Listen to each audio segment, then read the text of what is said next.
Thank you. Thank you. Thank you. Thank you. First of all, the Secretary has been very generous in giving his time to the first opposition speaker, so I hope he would show me as much generosity in my speech. Ladies and gentlemen, esteemed members of this House, guests, there is a truth that we must all grapple with as we debate this issue tonight. And that is that since October 2023, a Palestinian civilian has been murdered every 15 minutes. I put it to you tonight that they have been murdered by an apartheid state intent on genocide. To use the words of the United Nations, this is more than a humanitarian crisis. It is a crisis that is shaking the world, rattling the region, and tragically destroying so many lives. Gaza, in the words of the UN Secretary General, is a graveyard of children, journalists, and aid workers. And over 40,000 deaths later in this genocide, a motion such as tonight's is still seen as controversial, as risky, as going too far, or being too biased. The motion tonight does so much and so little at the same time. It changes nothing for the Palestinians if this motion passes. But it is at least an acknowledgement of the horror and of the unconscionable violence that they are suffering every single day. It puts the correct names on self-evident truth. And most of all, it is a reminder of how difficult it is for Palestinians to tell the world that their land is occupied and stolen and that their people are being massacred.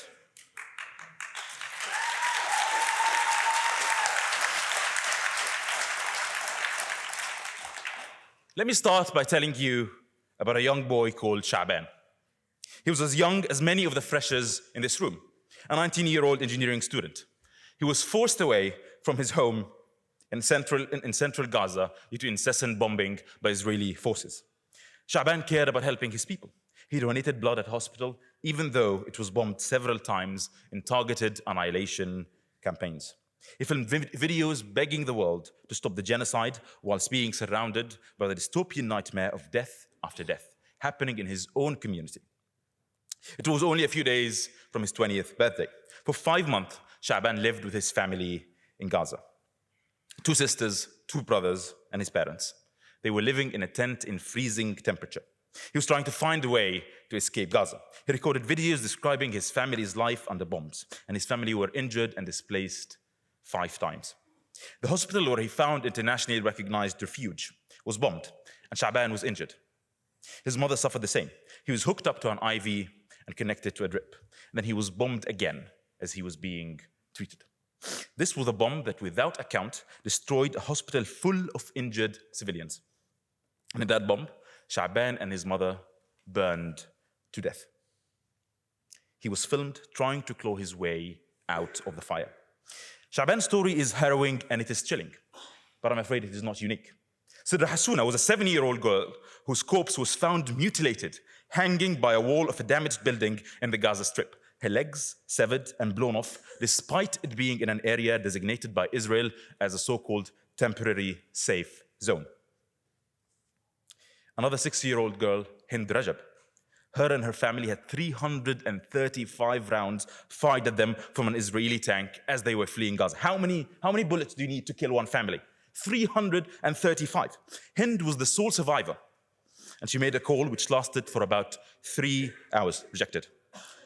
She was begging, rejected.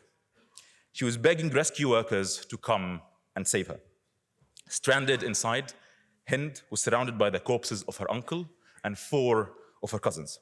She said in the call to the rescue workers, "They are dead. The tank is next to me." 6-year-old girl. Hind was killed along with the 2 paramedics who were there to save her.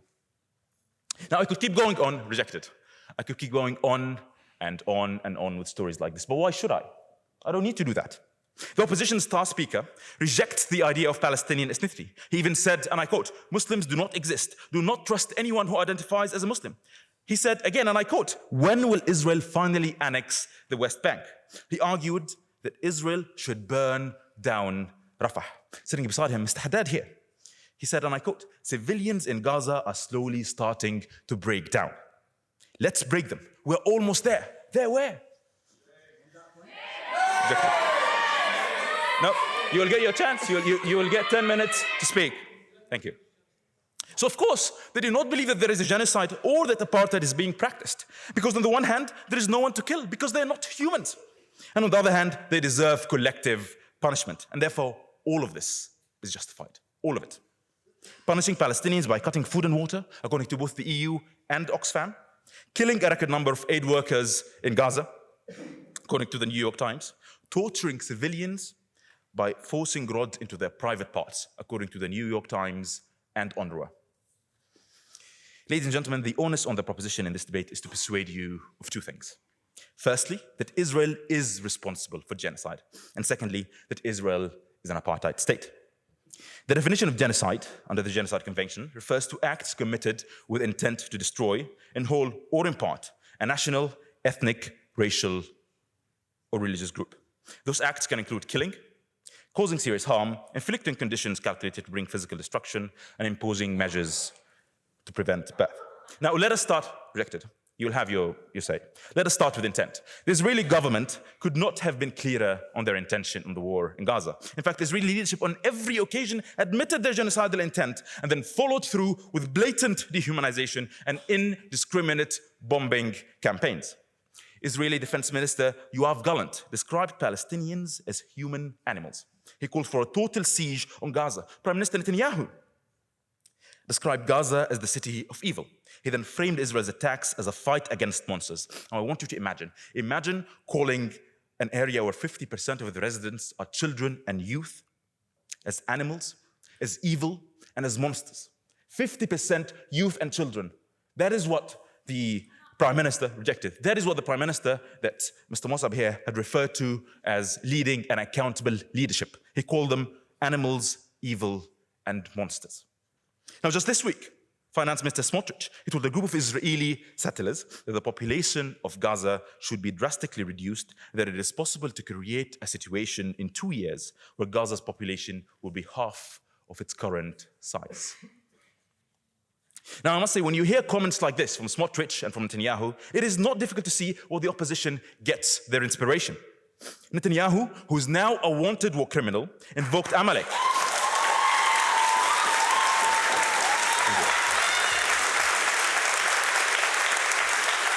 Thank you. Thank you. Netanyahu, who is now a wanted war criminal, invoked Amalek as Israeli forces prepared the ground invasion of Gaza. Amalek refers to the historical destruction of a group of people by Israelites. The International Court of Justice recently received evidence that this genocidal rhetoric fueled the Israeli ground offensive, with soldiers using these genocidal, dehumanized attitudes in their raids. In fact, on December 7th, 2023, Israeli soldiers used the Prime Minister's reference to Amalek to justify the killing of civilians, including so many children. Now, Israel claims now that they did not mean their statements literally. They say they now are trying to blame their soldiers for misinterpreting these statements. Rejected. This has been refused in South Africa's ICJ case, where it showed that the orders to destroy and maim originated from high command. In other words, that they carried out official Israeli state policy. Now, what is ironic is that not very long ago, Israel signed onto a statement led by the UK on human rights violations to Uyghur minorities in Xinjiang. Now, that did not have mass casualties, but instead it had mass detainment, forced re-education, and cultural erasure. If Israel can call out a genocide outside of the Middle East, then they must look first to their own bombing, their depopulation, and the mass killing with intent of Palestinians. On a conservative estimate, there are about 40,000 civilians dead or beneath the rubble. But this does not even begin to account for the thousands, the tens of thousands, who have died by starvation, malnutrition, lack of medication, and unsanitary living conditions. I invite all of you to think about this. Oxford University has about 26,000 students. Imagine every student in Oxford bombed to death. All of us, mostly young people, bombed to death. Now imagine double that. 2 Oxford universities, all of them bombed to death, with so many thousands under the rubble. Now imagine a place with thousands of years of culture and of history simply erased. That is what the leadership of Israel is claiming to be doing. But let us not be mistaken. Israel has been committing genocide even before October the 7th.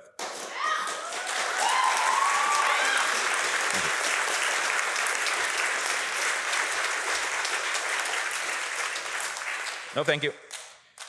Look back at the Great March of Return, when Palestinians in Gaza peacefully protested along the fence separating the Strip from Israel, demanding the right to return to their ancestors' land.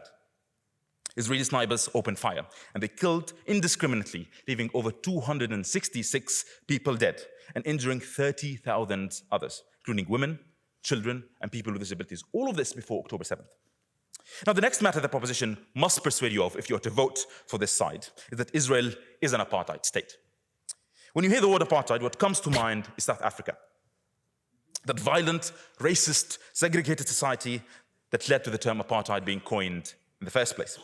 What is most amazing today is that it is South Africa, a nation so familiar with evil and of unjustifiable state oppression that leads the international condemnation of Israel.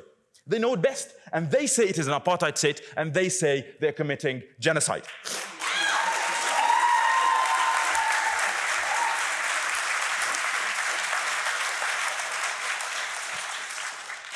No, thank you.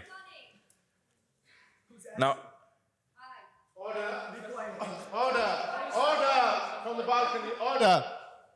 Please do not interrupt while a speaker is speaking. If I see that behavior again, I would have to ask the security to take you out of the chamber. Please. Please, order, order, please. Please take a seat. Order, order. Security in the balcony. Can we have order from the balcony? Please, I'm dealing with it. Let me deal with it. Please, thank you. This is the last warning I'm going to give to the balcony. If I see you again interrupting the speakers again, I will ask the security to take you out of the chamber. Thank you. The President, please continue. Now, I know the opposition likes definitions, so I'll give them one more. The United Nations defines apartheid as inhuman acts committed for the purpose of establishing and maintaining domination by one racial group of persons over any other racial group of persons and systematically oppressing them. Israel's occupation of Palestine matches this picture very well. Barriers, barbed wire, walls, laws, checkpoints, all of these continue to segregate Palestinians in their own land. No, thank you. Where they're forced out of their homes and forced to live in a state of continuous fear and insecurity. And this isn't speculation. It is the stated policy of Israel, and it is a policy they're proud of. Ben-Gurion, who's the father of the state of Israel, said in 1948 of the Palestinians, "The old will die and the young will forget." Today, it is Israel's plan to kill both the old and the young. And those they do not kill, they imprison and abuse, as they have done to millions of Palestinians. And this racial oppression of Palestinians is not a coincidence. It is foundational to the idea of Israel. Ben-Gurion also said as much when he described the conception of Israel. He said, there are no Arabs, 100% Jews. And today, Netanyahu echoes the same sentiments. He said, Israel is not a state of all of its citizens. It is the nation state of the Jewish people and only them. The 6 million Palestinian descendants of those who were forced out of their homes at gunpoint in 1948 are still not allowed to return. They live in a highly policed poverty in the occupied Palestinian territories that the UN Special Rapporteur on Human Rights calls an open-air prison.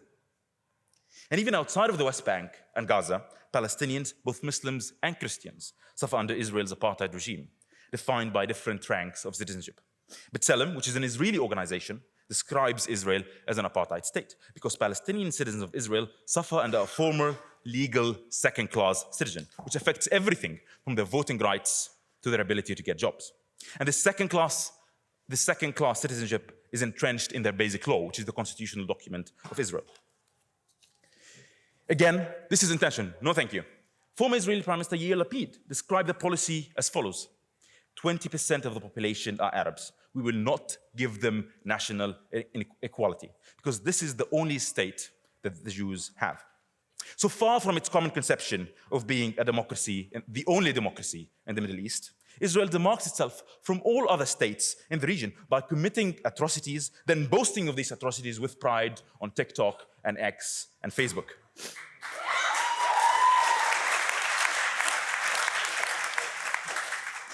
Ladies and gentlemen, when you vote tonight, you should not just remember the millennia of history that has been annihilated. You should not just remember the litany of organizations from the ICJ to the Amnesty International to the United Nations that have condemned Israel time and time again for their genocide and for their apartheid. Or the fact that you vote tonight will be historic. I want you to remember when you walk through those doors tonight that there were lives like that of Shaban's, like that of Hind's, like that of Sidra's, that existed yesterday that will not exist tomorrow. Speak the truth and vote for the proposition. Thank you.